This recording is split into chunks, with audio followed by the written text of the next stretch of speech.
بسم اللہ الرحمن الرحیم۔ شروع اللہ کے نام سے جو بڑا مہربان نہایت رحم والا ہے۔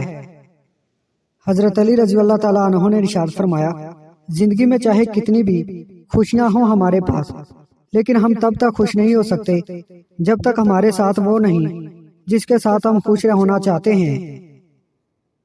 معافی مانگنا یہ ظاہر نہیں کرتا کہ آپ غلط اور دوسرا صحیح ہے، بلکہ یہ ظاہر کرتا ہے کہ آپ کے رشتے کی اہمیت آپ کی انا سے بڑھ کر ہے۔ جب تم دنیا کی مفلسی سے تنگ آ جاؤ اور عزت کا کوئی رستہ نہ نکلے تو صدقہ دے کر اللہ سے تجارت کرو۔ عقل مند کی عادت ہے کہ وہ ضرورت یا دلیل کے بغیر بات نہیں کرتا۔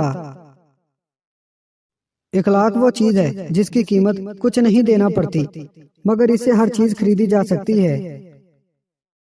اچھا دوست ہاتھ اور آنکھ کی طرح ہوتا ہے، جب ہاتھ کو درد ہوتا ہے تو آنکھ روتی ہے، اور جب آنکھ روتی ہے تو ہاتھ آنسو صاف کرتا ہے۔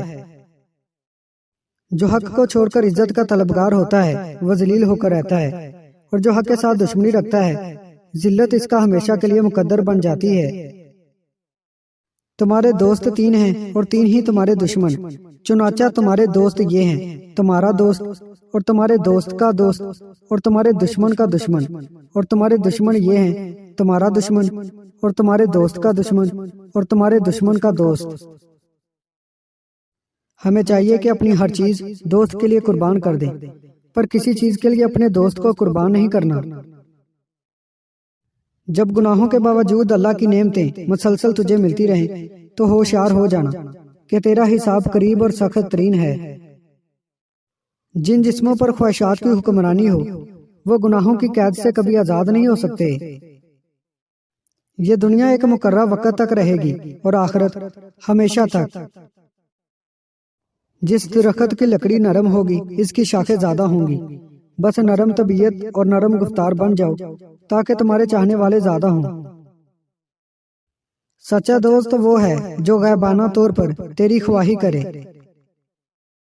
تمام لوگوں میں تیرا سب سے محسن وہ فرد ہے جس نے تیرے معاملات میں خوب غور و فکر کر کے عمدہ رائے بتلائی ہو۔ اس شخص کی دوستی پر اعتبار نہ کر جو اپنے اقرار کو پورا نہ کرتا ہو۔ دوست وہ ہے جو ظلم اور زیادتی کرنے سے منع کرے اور احسان اور نیکی کرنے پر معین و مددگار ہو۔ لوگ تمہاری عقل سے تمہاری شخصیت کا وزن کرتے ہیں، لہذا تم اپنی عقل کا وزن اپنے علم سے بڑھاؤ۔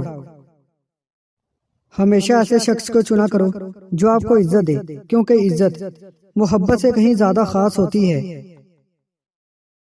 جب تمہارے دل میں کسی کے لیے نفرت پیدا ہونے لگے تو فوراً اس کی اچھائی کو یاد کرو۔